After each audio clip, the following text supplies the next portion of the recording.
Hi guys. Before we proceed to this video, we've got something very important to share with you. Neoliberalism, Inequality and Authoritarianism by Professor John V. Kofis is available for purchase. You can order it directly from the publisher Little French eBooks or through Amazon.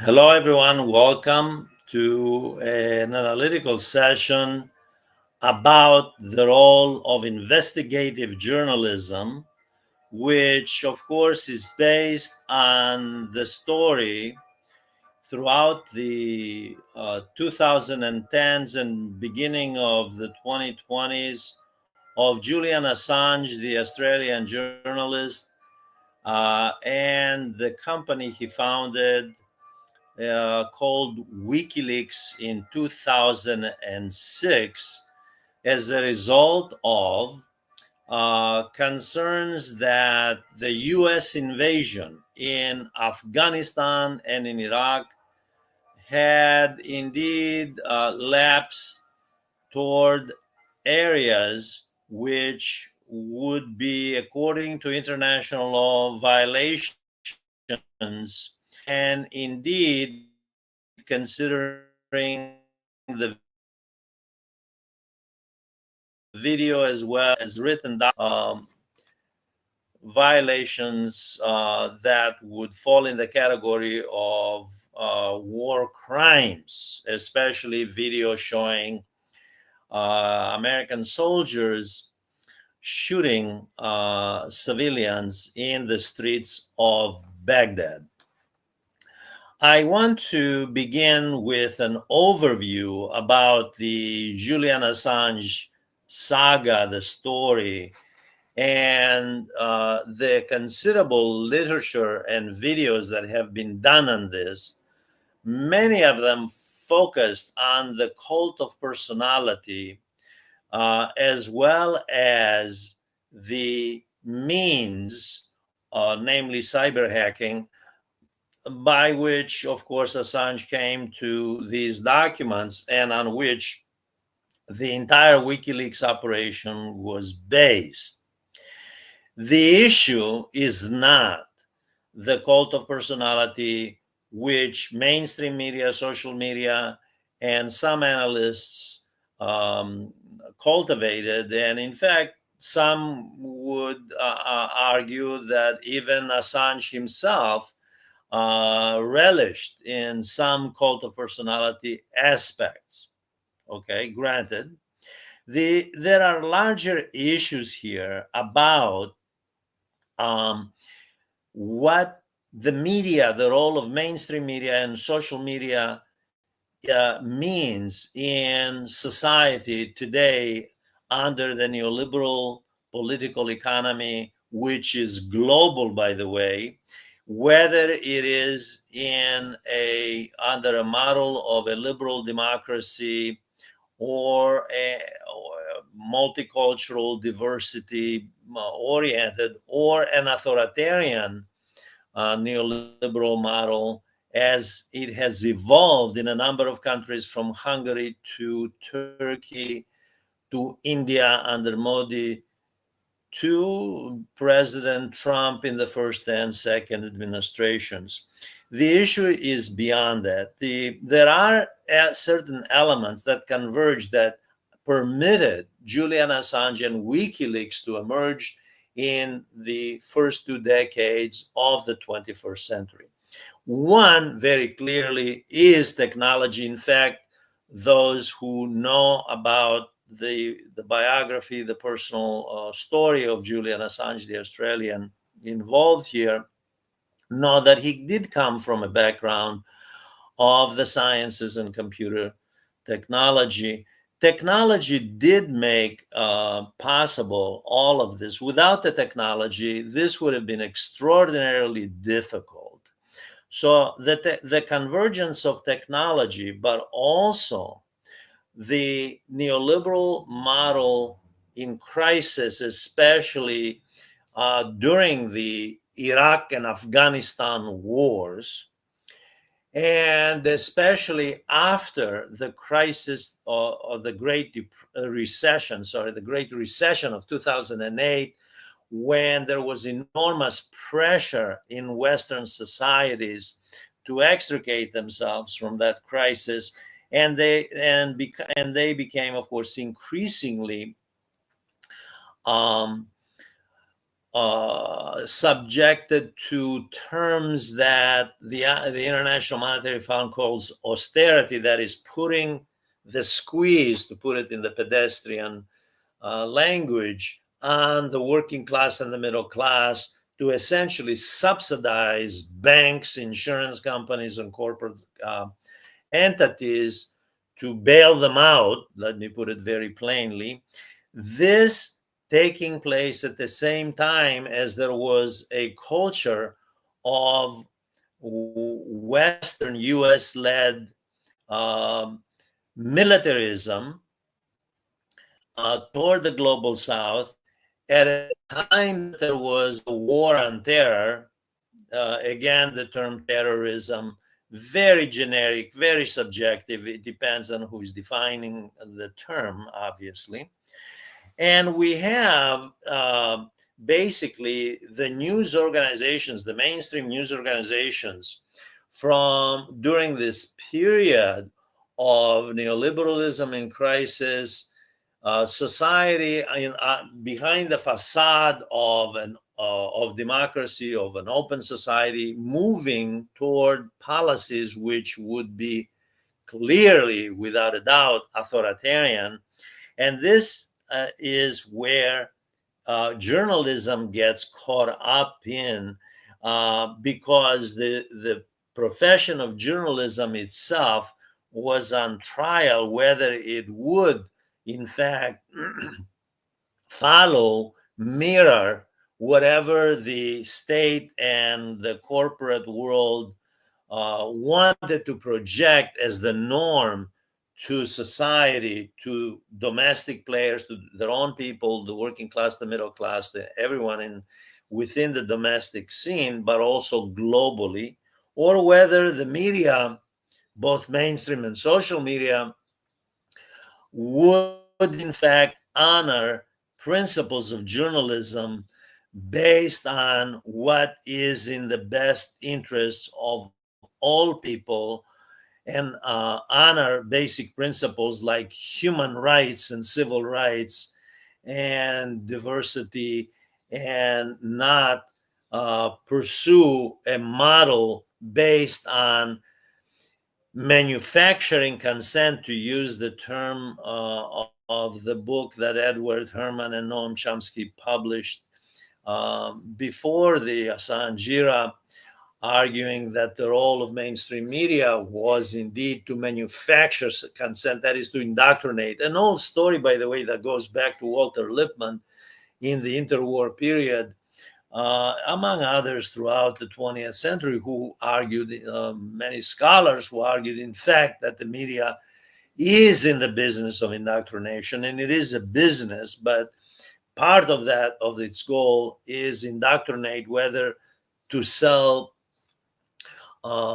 milk and cookies to the consumer, or to sell them a social contract that the state and that the corporate elites want people to accept as the norm. Now we have the criminalization of journalism in the Julian Assange WikiLeaks case. And the question is, can a society be called a democracy if it endeavors to criminalize um, journalism, no matter what, one thinks of the personality of Julian Assange and some of the tactics, and on occasion the lack of a coherent ideological position. We'll talk about some of that, and that is part of the mix here. Now, in the mainstream media, essentially mirroring the state and corporate status quo, what we have, and criminalizing any dissidents, and in fact, instead of defending freedom of the press and freedom of expression, basic constitutional principles in the United States, but in open societies throughout the world, the media itself, we saw, sided with the state and the corporate world that wanted to punish, to criminalize um, the people like Assange and to make an example of Assange and WikiLeaks as they did. It is interesting. I want to make this point that the idea that some have presented that this was more, this Assange WikiLeaks case was more of Democrats from Obama to Hillary Clinton wanting to persecute Assange and WikiLeaks, make an example of them, versus Republicans. Actually, both had the same goal. Obama, just to make sure that we're fair and balanced in this case. The Obama administration, by the way, which claimed to have an open government to diversity and pluralism, prosecuted more people under the Espionage Act of 1917, the same act that they wanted Assange prosecuted on, the Espionage Act of 1917. 1917, President Woodrow Wilson was president. He passed the Espionage Act just as the U.S. became involved in the war. He had just won the second term of his presidency. He had promised he would keep the U.S. out. Obviously, he did. And he immediately introduces the Espionage Act to induce conformity, social conformity, and make sure dissidents are crushed. And he went after anarchists, syndicalists, socialists, anybody who was against the U.S. foreign policy and U.S. domestic policy. And it just coincided, 1917 was the year of the Bolshevik Revolution, by the way. Okay, so this coincides with that. And Obama, okay, this is a Democrat who claimed to be progressive, prosecuted more people. His Justice Department went after more people than all presidents combined. So this gives you an idea that this is not an issue of the GOP, and certainly I don't want to present that we want to be balanced. This is not a question of Trump doing something that the others did not. On the contrary, there is bipartisan consensus on criminalizing investigative journalism, especially of the type of Assange and WikiLeaks. By the way, who was Australian. He was not an American citizen, and the question was, how do you go after, how do you prosecute someone who is an Australian, he's not an American citizen, under the Espionage Act, who did not live in the United States? Anyway, that's a legal issue that perhaps we have time to discuss it a little bit later. The ultimate goal here of the state, the corporate elites, and the media was the same, namely not to have the public deviate from the bipartisan consensus, especially on U.S. foreign policy. This is at a time that the U.S. Was still occupying during Obama. Bush started the war in Afghanistan and then the war in Iraq. The war in Iraq under false statements before Congress and before the United Nations Security Council, namely that Iraq had weapons of mass destruction, something, of course, that on a much smaller scale was repeated, not in that exact term, but only in the press, in the month of June, during the very brief engagement of the United States against Iran, the bombing of Iran. Now, having said that, I want to point out a hypothetical. And since I mentioned the U.S. engagement in Iran, first started by Israel, June 12, 2025, Israel unprovoked, of course, Iran never provoking Israel. Israel bombed Iran on the principle of self-defense. And as all scholars of foreign affairs, national security issues point out, that argument can be used any way the government issuing that statement wants it to be defined. In any case, the idea was get rid of Iran's nuclear weapons, which it doesn't have. Well, Israel has 90 warheads. 90 warheads. The Israeli bombing, of course, dragged in the United States. Not that the United States did not want to be dragged in. The Trump administration did bomb the three sites. And here's where a WikiLeaks type of operation, hypothetically speaking, of course, would have been great. If indeed there were something like WikiLeaks that exposed all sorts of atrocities during the Afghanistan and Iraq war in the Assange period in the 2010s, something like WikiLeaks would have helped the world to know what the truth is, because everyone was giving their own version of what happened. Iran had its version, Israel had its version, the US echoed the Israeli position, and you have all sorts of interpretations. We do have somewhat of a good picture because the United Nations, of course, came out and said a few things about what really happened with regard to the US bombing of those three nuclear development sites. But this is where a service like this of cutting through the disinformation, because that's what this is about. Investigative journalism aims at cutting through the disinformation and misinformation that is given by official channels. And you can understand this in wartime. All governments, from ancient times, by the way, to the present, they lie. And they do so because it serves a purpose, and it's war, and they argue it's in the national security interest to do so because they don't want the enemy to take advantage, to have the advantage. Okay. However, the issue of journalism is not that. The issue of journalism is to inform the public what is real, what is not. What were the reasons that Israel carried out this bombing? How did it carry? What were the targets? What was the damage? What was the damage to Israel by Iranian ballistic missiles and drones? Why did the U.S. become involved? What was the damage to the real damage, not what's said by officials and the mainstream media, but the real damage to those three sites? This is where an operation like WikiLeaks type of operation, or just plain investigative journalism, the type that my favorite investigative journalist Seymour Hersh in the United States has been doing for decades, and an outstanding investigative journalist in my view.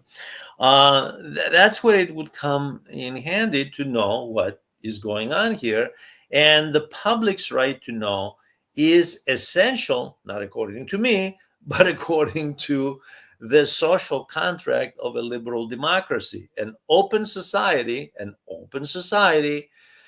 is predicated on truth, not on disinformation, misinformation, manipulated stories in order to arrive at a socio-political consensus. So this is what this is about. And you don't criminalize the people bringing out the story or argue, well, the means that you secured, this was a Democratic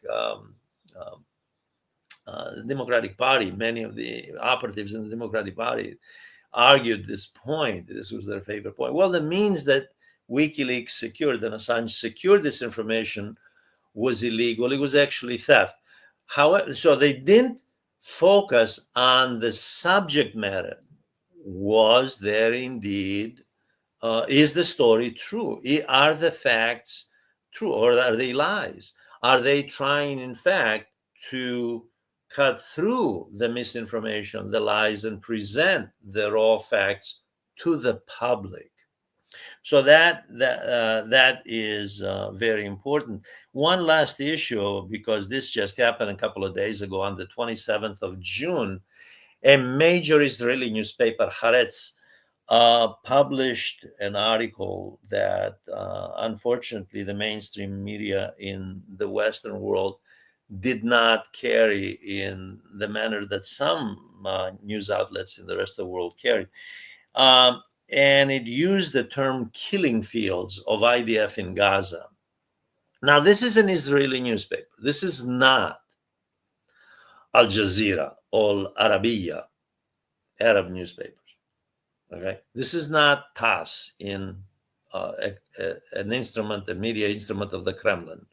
This is not Asia Times in China.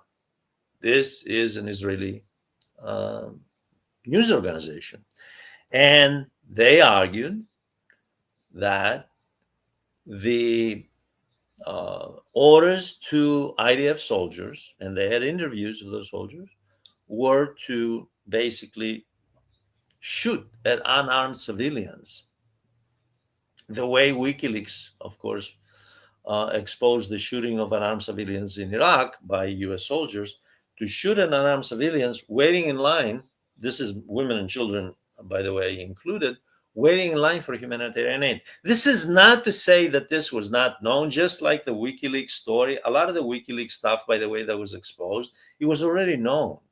It's just that it was incontrovertible once WikiLeaks brought it out because it was based on government data. It was based on government documents, okay, archival material documents that were, yes, illegally taken. And this brings up the issue of cyber hacking, cybersecurity, that again became the main focus for many, rather than the substance, which is killing civilians.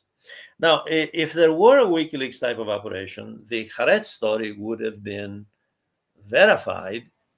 Okay, this is what they claim. And like I said, when you look at the Western media on this story, what you get is the Israeli response to the story, which is complete denial, and not what they published. The focus is not on what Haaretz published.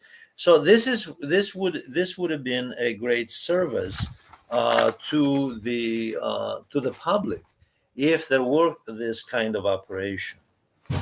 I want to start with saying something about Julian Assange. He was Australian. He studied in college sciences and computers. He became sort of a journalist enthusiast. And what happened in the aftermath of the U.S. invasion of Afghanistan and Iraq is he accidentally tried to revive the sort of investigative journalism that we see on occasion in the late 1960s, early 1970s, during the last phases of the Vietnam War, when Daniel Ellsberg published the Pentagon Papers, brought out the Pentagon Papers, revealed the Pentagon Papers, and became a hero for many advocating truth in journalism, because the Pentagon Papers of the Vietnam War in 1971, published in 1971, revealed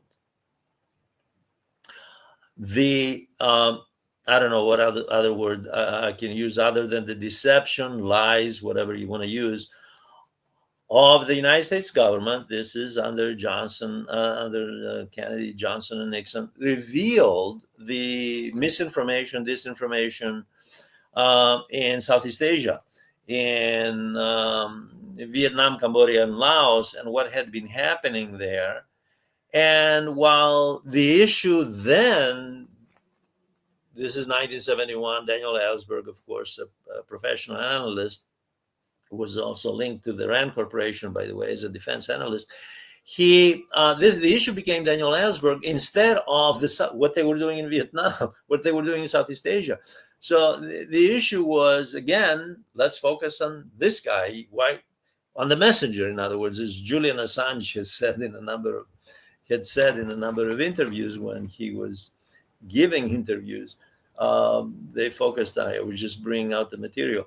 The question, of course, is that there are laws, and laws are to be observed.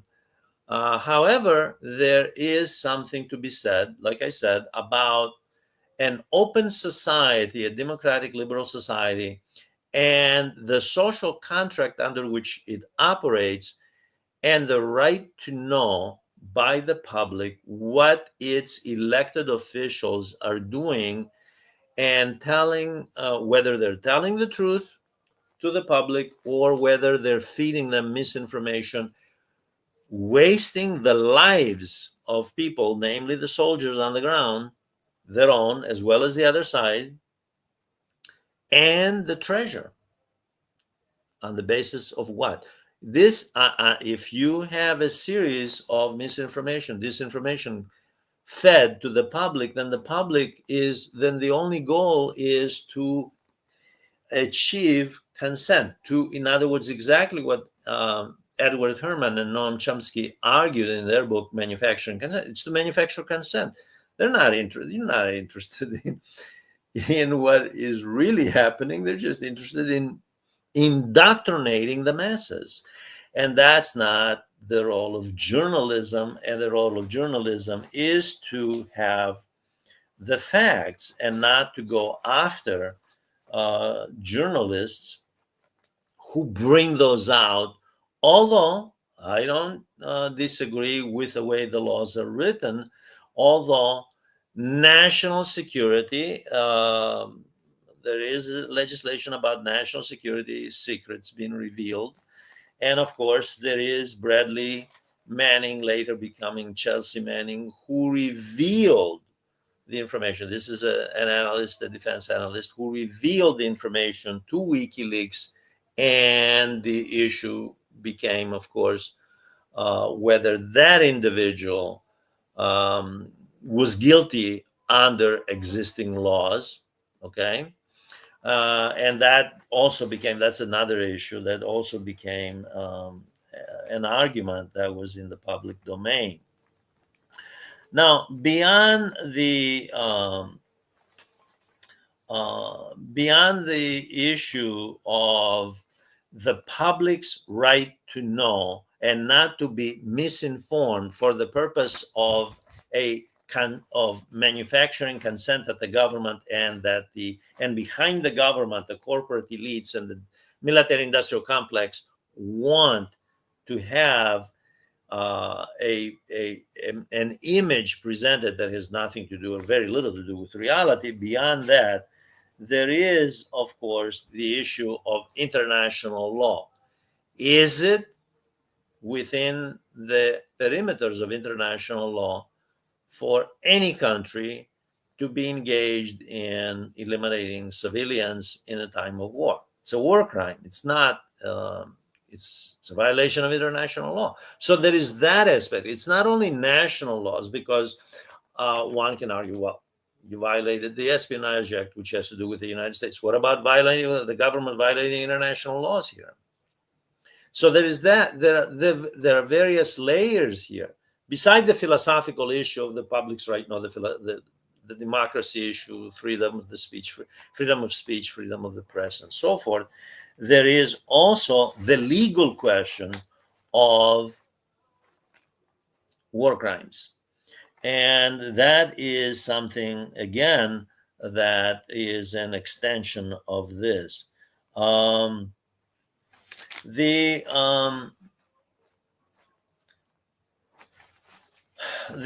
Assange WikiLeaks case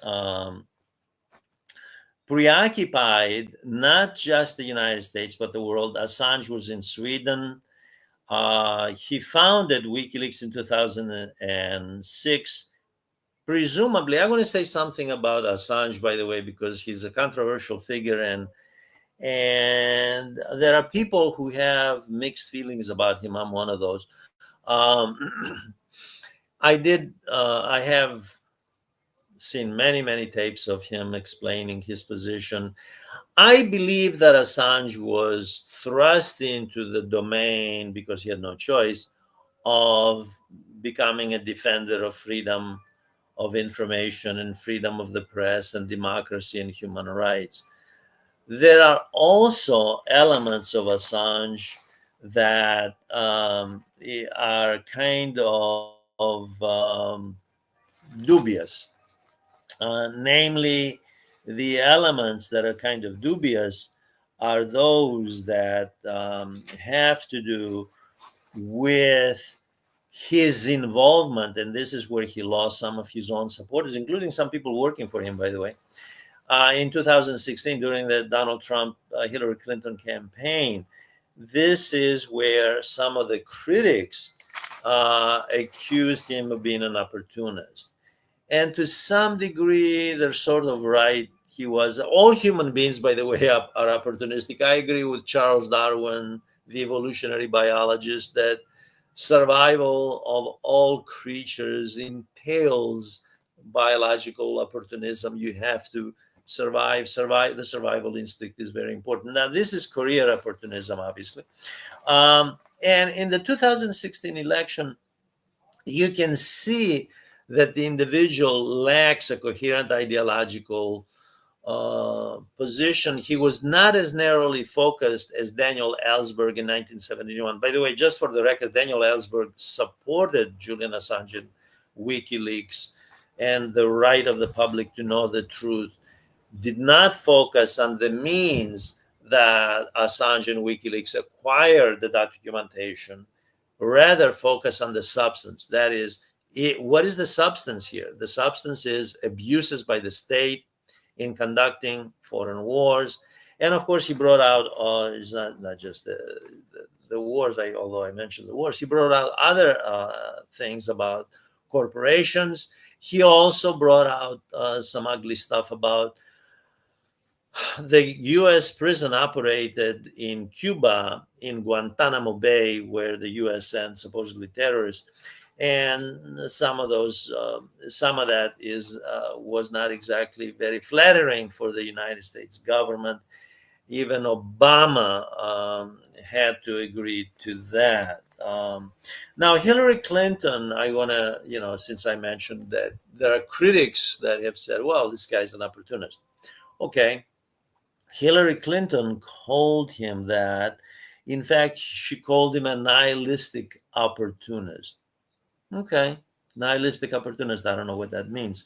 I guess he was nihilistic and he was an opportunist, as a lot of people are. But what does that have to do with the validity of the documentation he brought out? Now, in 2016, he realized, by 2016, he realized, as he was in fact a fugitive. He was in the protective custody of the Ecuadorian embassy. The government of Ecuador at the time, Rafael Correa was president up to 2017. Rafael Correa, by the way, the president of Ecuador, was a progressive. He agreed with the right of Assange to bring all this out. In 2017, as we'll see, there was a change in government, and a neoliberal pro-U.S. took over and ended Assange's asylum in the embassy of Ecuador in London. But during the 2016 campaign, what happened is there was a flirtation between the Kremlin and Assange. And like I said before, that's when a number of people began to argue, well, this guy is not exactly driven by a cohesive and coherent ideology. He's opportunistic. He's siding with the Kremlin, which was pro-Trump, anti-Hillary Clinton. The Kremlin, Vladimir Putin, had very tense relations with the Obama administration. The Obama administration, by the way, as much as it cultivated an image of a progressive president, was very cordial toward covert operations, toward the CIA. Obama was fascinated with the CIA. I don't know why he was fascinated with the CIA. He was into regime change. The U.S. subverted and undermined some of the Arab Spring uprisings throughout the 2010s, after 2011, so that to make sure that governments remain loyal in North Africa, across North Africa and the Middle East, remain loyal to the West, the United States, and to Europe. The Obama administration, of course, created a crisis in Libya and overthrew Muammar Gaddafi, collaborating there as well as in Syria indirectly with jihadists, because the governments in those countries were governments that the US and its European partners wanted replaced. So what we have is an Obama administration that worked cross purposes with Russia, which was, by the way, in in support of the Syrian regime of Bashar al-Assad. So what we have is an Assange looking at the situation and hedging his bets, and bringing out some sensitive documents about the Democratic Party, the Democratic National Committee, and bringing out documents that were embarrassing, presumably fed by the Kremlin, the idea of Assange siding with a specific state. And let's face it, Russia is not Norway. Russia is a country of oligarchs. Vladimir Putin is a Russian nationalist. He's authoritarian. He is not, no one will ever accuse him of being committed to social democracy. No one will ever do that because he doesn't have such a record. So Assange decides to do this and to, by default, make a move to support inadvertently who? Donald Trump, who was openly much more authoritarian neoliberal than Hillary Clinton. Hillary Clinton came from a pluralist, diversity, equity background, although a war hawk, part of the Cold War, the old Cold Warrior neocon group around her. She was wedded to that. She was wedded to militarism, regime change, military solutions, not necessarily diplomacy, destabilization in the Middle East. All of that is true. So Assange decides to side with, inadvertently, with, in other words, with Trump, with the Trump group. Now, as though Trump was Mahatma Gandhi. So what we have here is clearly a conscious decision of an investigative journalist, as he called them himself, and others called him, these defenders, to make a decision that was political, and again, about an individual who, of course, was quoting Hitler, was quoting Mussolini. Trump had a fascination with authoritarian figures in history, and this is when Assange's operation, WikiLeaks, in fact, lost some people. Assange was persecuted. Just because, of course, he did all this doesn't mean he should have been persecuted. He was persecuted by first being in the Ecuadorian embassy, sought asylum there. There were charges of sexual assault in Sweden. Those were eventually dropped. Don't know about the merits. I'm not a lawyer. Don't know about the merits of those. From what I've seen, the official position is they were dropped by Sweden eventually. There was a mixed record while he was in the embassy, in the Ecuadorian embassy.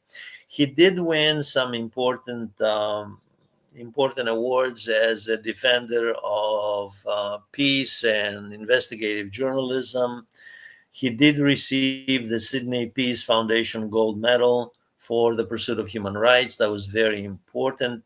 This was early on in 2011, the same year that the Arab Spring revolts broke out. WikiLeaks did bring out very important material. And let me make one point very clear that defenders of from Germany to Australia of Julian Assange make, and rightly so, that they make this point. Julian Assange WikiLeaks operation could not have been successful were it not for the fact that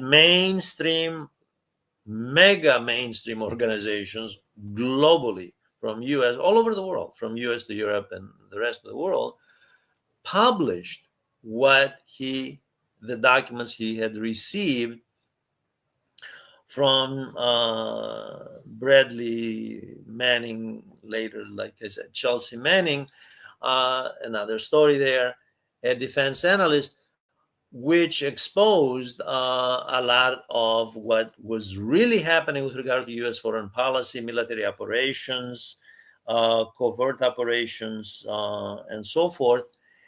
And so the collaborators of Julian Assange, and this is what threw off a lot of people who were defending him, in Europe especially, was that how can they touch Julian Assange and WikiLeaks, considering that mainstream media is publishing what he puts out there. And that was a good assumption, except that's not the way that things evolved. He was the target, and the US government, especially the UK government as well, but the US government, US government especially, wanted to go after him. There was a period when Trump took over. Trump knew that the Assange involvement with the Russian connection favored him at the expense of Hillary. However, the Trump CIA and Trump Justice Department more or less followed the Obama playbook. The Obama Justice Department, by the way, had misgivings about going after Assange because on the one hand, they really wanted to get him, considering he had exposed all of this under the Espionage Act. On the other hand, they didn't want to make a hero out of this person. I mean, there was enough to the cult of personality of Julian Assange throughout the last decade, throughout the 2010s, right? And why add to that? Why make him a hero? And they were also concerned about their own popular base in the United States, namely the progressive wing of the party, which of course defended Julian Assange. What would the Democratic Party doing here? They would be acting like Republicans, right? Except, of course, that they were in some respects worse than Republicans in this fashion. Although they projected an image of being progressive, they were, like I said, Obama went after more people using the Espionage Act of 1917 than any other president, all the presidents combined. So the idea, the Obama administration had an image issue. They projected the image constantly, by the way, but the substance of the policy revealed something contrary to the image. It contradicted the image. Now, when Trump comes in, the CIA and the Justice Department have that same issue. Do we make a hero out of this guy? After all, he helped put Trump in office. The assumption was, by undermining the other campaign, the Hillary campaign. Trump did offer at one point Assange a pardon if he would reveal that Russia was not involved in leaking Democratic Party emails. Now, obviously, that's a dirty deal in itself, and it's hardly something that, let's say, Seymour Hersh, someone I highly respect as an investigative journalist, A similar Hirsch would not go for that deal. There was the debate to what degree would Assange consider this.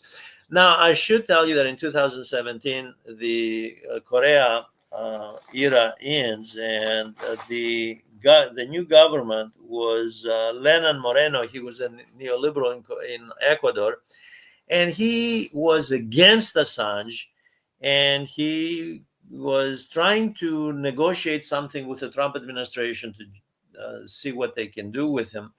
Finally, they got rid of him, and then he went to a prison in England. For the next 5 years, he was in prison. I believe from 2019 to 2024, he spent his time in a prison, an infamous prison in the UK, where he was allowed, he was something like 22 hours in a confined cell, and they allowed him 2 hours a day, between the 24 hours to get out in an enclosed space. His wife and two children were allowed to visit him on occasion. In any case, the um, the Assange case was eventually worked out simply because it was a very difficult case to go after. He was an Australian national, and I have mentioned Seymour Hersh so many times, and it's deliberate, not because I happen to believe he was a very honorable journalist and an excellent investigative journalist.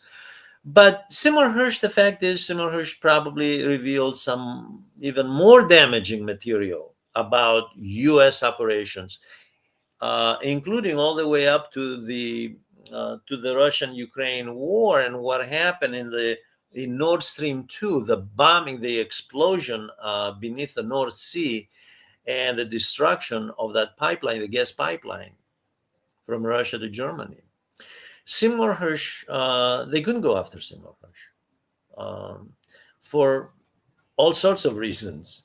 They could go after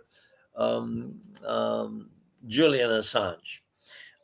Julian Assange was someone that was a much easier target. If they had gone after Seymour Hersh, the entire mainstream, as well as social media establishment, would have been up in arms. That's too close to mainstream media. Not exactly mainstream, but right on the edge. Julian Assange was this rogue investigative journalist who was the recipient of cyber hack material, right? Someone else was doing the hacking. And by the way, this is also an issue. The Julian Assange WikiLeaks issue is also an issue of how journalism in our era is part of cyber hacking. And the fact is that journalists, mainstream included, also rely not at this level, releasing thousands and thousands of documents, government documents, sensitive, without, by the way, doing much by way of blocking out names of operatives to protect their identity and their families. That's another issue. But investigative journalists do use insiders. They do use people inside the government, where everyone from national security apparatus to domestic policy, they use them all the time. How else are they going to get information? Otherwise, you just become otherwise it's not investigative journalism. It's just a mouthpiece of whatever the press office in the State Department, in the Pentagon, and the White House are saying. And that's not journalism, by the way. It might as well not exist. The question is, what is real, given we are looking at WikiLeaks and Julian Assange operating in the age of fake news. Fake news becomes mainstream. With the first Trump administration, it becomes institutionalized. You can just use it and use it. Not that it didn't exist during the Vietnam War. This is what Daniel Ellsberg in 1971 revealed in the Pentagon Papers. So there was fake news back then. Uh, the neoliberals and neocons did not invent fake news. It existed before, but investigative journalism is aimed at a little bit of the truth for the sake of the welfare of the citizenry, in um, which is consistent with what an open democratic society and the social contract calls for, by the way. This is not an aberration. This is mainstream. This is what they should be doing. This individual, of course, had no protection. He wasn't a US citizen. He didn't have, yes, mainstream media was using everything he was putting out there, but he didn't have their protection like Seymour Hersh did. He wasn't that close to them. And he wasn't the kind of operator that Seymour Hersh, let's face it, he wasn't the kind of operator Seymour Hersh was. Let me conclude a couple of points on a couple of points. Assange was given prominence on a world scale and became a phenomenon in investigative journalism more about what the flaws are in our society, in presumably an open society with the domain of journalism, and that the media is indeed itself a machine of manufacturing news, indoctrinating the public, massaging the news. Like I said, even just this recent story by Haaretz, the Israeli newspaper, when you look at how the rest of the world viewed this story when it picked it up versus U.S. and Western media, especially U.S., much of the U.S. now, with the exception of independent, progressive organizations, smaller organizations like Salon and so forth, some of the smaller ones, but the mainstream, they simply republished what the government in Tel Aviv wanted people to know, is that this is Haaretz is wrong. We don't do this. So we live in an age where the people are dependent on official versions, which are indeed leave a lot to be desired in terms of truth-based information. So the Assange WikiLeaks story is about truth-based information, and it's about exposing the very domain of journalism, mainstream journalism, and its role in society. Because when the Assange saga was unfolding in the last 10 years, mainstream journalism was, for the most part, here and there, yes, there were stories, even in the New York Times, there were stories that supported the right of journalists to pursue stories independently, no matter who provided the raw information. Okay.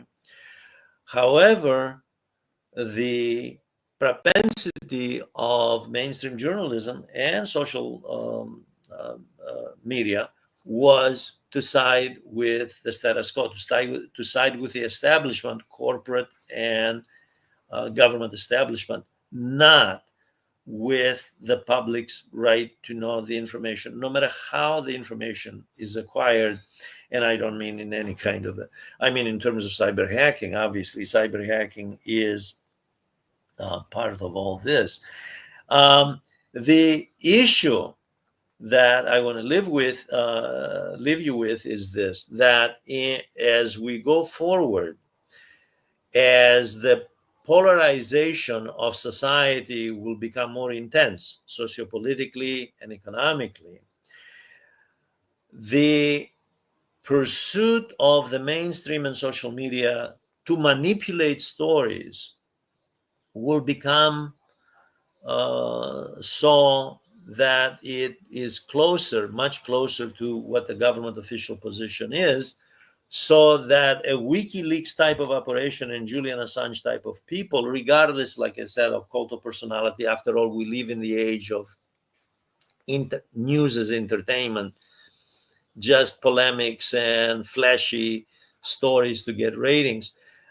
Putting all that aside, the substance will be in the future going forward to discover what is really what government is really up to. And if you just take this latest example of both the US bombing of Iranian nuclear development sites, the three sites, and all kinds of contradictory stories, with all sides insisting on one thing or another, or the Haaretz story. Again, this is where a WikiLeaks type of operation would, if it existed, of course, today, would have brought out the facts and said, well, here's what really happened. And okay, they said this, but that's not what really happened. I'm afraid that the WikiLeaks Assange story is a reflection of our society. A society that is moving very rapidly toward authoritarianism and criminalizing journalism itself. And I mean investigative independent journalism, not the mouthpiece of the state and the corporate domain, but criminalizing anything like independent journalism means criminalizing dissent. And when you criminalize dissent, according to the founder of Western liberalism, John Locke, the philosopher, the English philosopher of the 17th century, who wrote during the Glorious Revolution, you criminalize the very essence of a free society. So that is what is at stake here. Criminalizing journalism is criminalizing a free, democratic, and open society. I want to thank you for tuning in. I'm going to ask you to write questions, to write comments, and by all means, please join this channel. It's educational. We have more things coming up. Thank you very much.